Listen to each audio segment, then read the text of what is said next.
Ти не си твоите чувства и твоите мисли. И ако не можеш да разбереш какво точно искам да ти кажа, го обяснявам така.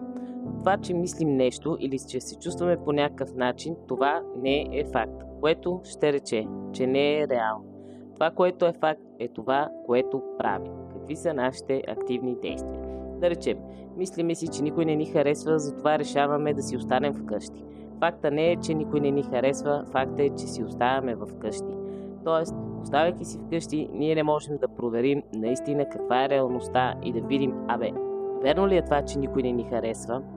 Това, което прави мозъка, е да се свързва с поведението. Когато мозъка види, че ние си оставяме вкъщи на дивана, вместо да излезем в някаква социална среда, означава, че ние наистина не сме харесвани от никой.